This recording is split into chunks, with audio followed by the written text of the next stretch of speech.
Greetings, chum, and welcome back to Rip Daddy's House. I'm your host, Dave Makes Noises, and today we're asking the internet, what situation did you somehow escape? Part 2. 3 words. I cast Bitch Slap.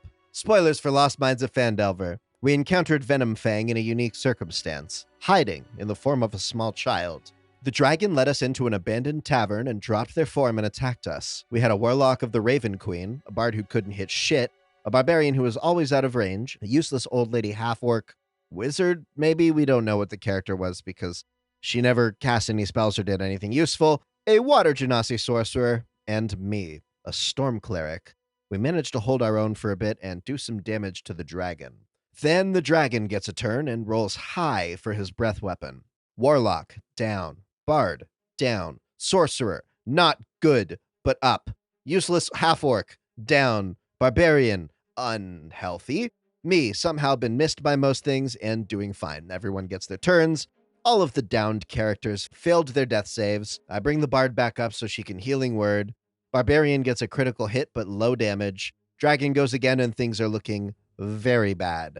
Our DM liked to roll for recharge at the end of his turn so players could know it was coming. Dragon finishes his turn by downing the barbarian and coming up to my face to taunt me. He rolls a 5. Breath is back next turn. Bard realizes in this moment that they thought they took healing word when they leveled up, but didn't. 1 death save failed for the warlock, 1 succeeded for the barbarian. It's my turn. In my best Molly Weasley, I say in my Irish accent for the character, "Not my party, you bitch." I turn to the DM. I cast Inflict Wounds with my last 2nd level spell and hit the dragon across the face. DM, you don't heal? Me, nope. I cast Bitch Slap. Roll. Natural. 20. 4d10 damage. Doubled. I roll the dice. I somehow roll 4 10s and deal 80 points of necrotic damage. The DM gets really quiet. DM, you bitch slap the dragon so hard that his jaw dissolves. Your necrotic energy pulses through him as he drops dead at your feet. TLDR, Young Green Dragon nearly kills entire party, but I crit on Inflict Wounds and basically dissolve his head. Last session, our party got ambushed by werewolves. A lot of them. Because next to no one rolled well on their perception, they had a surprise round. My character went down to 7 hit points, and another character was downed. I managed to only make it like 1 or 2 rounds before I'm out and being dragged away. By this point, another PC is down with only like 2 people left standing. They then proceeded to save my character from being taken twice. Each time I either managed to heal myself or get healed to 7 hit points, then get downed again.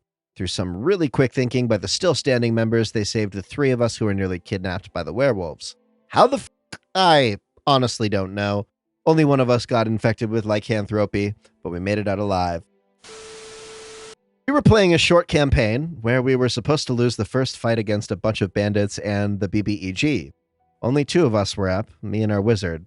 The wizard cast Hold Person on the big bad and barely succeeded. I then cast Fireball on the bandits, who were immediately cremated, thus leaving only the big bad. He didn't take much from the Fireball and had succeeded on his save to get out of Hold Person. He takes the wizard down in 1 hit. The others had all failed their death saves, so it was just me, the unconscious wizard, and the big bad evil guy. I cast Witch Bolt on the roof because of how flimsy it was and get max damage on it. I grab the wizard and start to run. The entire roof caved in and the big bad evil guy was no more. The DM looked at me and said that we were supposed to lose the fight and then wake up in a cottage with a druid who was supposed to save you, but since I caved the roof in, the other PCs had been killed. The wizard looked at me with a look of relief in his eyes and said, "Glad you saved me." The others rolled new characters and met me and the wizard in the local inn. We were still able to play the campaign, but now if I ever notice a strangely large amount of enemies at the beginning of a campaign, I automatically think we're supposed to lose. I was a red dragonborn wizard with a blue dragonborn warlock, elf barbarian, and I forget what the ranger was. We were in a cave. The barb had recently returned from a trip to hell. Portal only closed after a hellhound followed her through. We managed to subdue the beast with rope, but only because the barb wanted to tame it. I tried to use the warlock's bond to bind the hellhound to the barb, but Warlock didn't like when I grabbed his hand and removed himself from my reach. With the beast burning through its bindings, our discussions ended up coming to violence when the warlock tried to eldritch blast the beast and the barbs swung at him. Fight ensued. Beast freed itself. Warlock and Ranger go down. "Hey, GM, Can I roll to sneak around behind the pillar to hide from the hellhound? Sure, roll for it. Nat 20. I managed to sneak around the active combat zone with the beast and barb cornering and closing in on me. In the last possible second, I sprung out, put a thumb on both of their foreheads, focused my magic, and blunt forced it. The barb passed out, the beast got unsummoned, and I got some neat new chain link scars spanning the length of my arms and around my neck, which burn every time she summons it.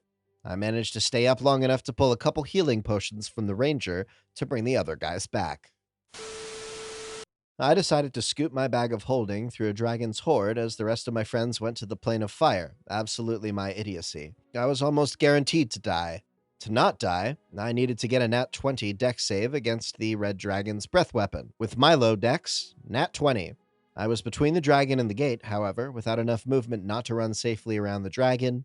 It got its opportunity attack, and I used Shield of Faith before as a ditch effort. It's a dragon. It hit. I would die unless it rolled minimum damage. And of course, minimum damage. I got to the plane of fire at 1 hit point after a one-on-one turn with an adult dragon. The thousands of gold and a spell-storing ring made it worth it. I was helping the rest of the party make their characters, so I hadn't created mine yet. The party started playing because we'd been building characters for about an hour and a half, and I whipped up a quick warlock. In the 30-ish minutes it took me to roll up my character, the party managed to get enslaved by a group of high elves who were using them for gladiatorial amusement. I joined and came in after their first fight as a tiefling thief looking for some trouble to cover his escape. I ran to the holding cell to try and free some prisoners. The party, well, long story short, one of those players didn't like that I was a thief and tried killing me. QPVP number 1. I was getting beat up and guards were called in. In a last-ditch effort, I used the magic item I stole to teleport the prisoners into a random place many miles away. Finally managed to drop that player with a crit Eldritch Blast, and the rest of the party finished the guards that came with. I was the DM in a homebrewed 5th edition campaign set in the Forgotten Realms. The party was in Mirabar, the hometown of Cankles, the loose axe-swinging female dwarf fighter of the group, and the evil queen Dagrilla had a price on Cankles' head. The queen had been torturing family members and friends in order to hunt her down, and the feud had gotten personal. To tell the story, I'll also have to introduce you to another PC, Ace Gilles de Reyes, a gnome divination wizard who always spoke with a sick French accent. One day during a session, the gnome wizard announces, DM, Dan, Cankle's player, and I would like to try something. Sure, go ahead, I say. The gnome wizard proceeds to cast Sending to the queen, and informs her, in his sickest French accent, that he has captured the criminal Cankles, and wants to bring her in and collect the award.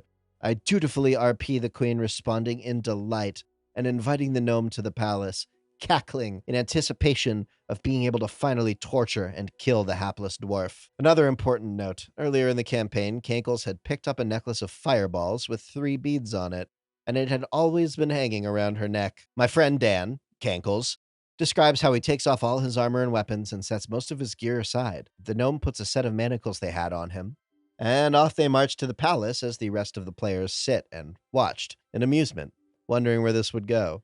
They RP their way through the guards at the palace doors, get shown through grand hallways, before finally being admitted to the crowded central throne room. Rubbing her hands in fiendish glee, I RP'd the queen descending from her throne to gloat over her prisoner, while the gnome loudly demands his money.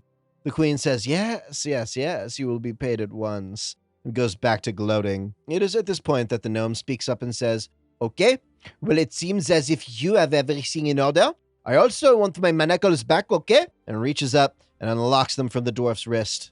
All eyes are on the pair with the queen in front of them as Dan describes how Cankles quickly reaches up and pulls the necklace of fireballs from under her shirt and tosses it straight up in the air. The air seems to go out of the room as everyone watches the necklace arc upwards, hit apogee, and turn to descend back where it came.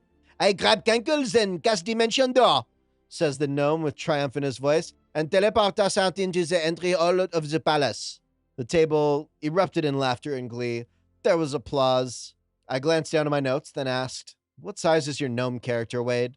There was some shuffling of papers. Then he awkwardly replied, small. Well, I said, dwarves are medium, and you can only take a creature with you that is the same size as you or smaller. So you grab Cankles as you cast the spell, but when you appear in the entry hall, you find yourself empty-handed. Cankles, back in the throne room. You watch as Ace suddenly vanishes a heartbeat before the necklace hits the ground. Please roll for damage. I have to say, we played this campaign for an entire year, and this was my favorite moment.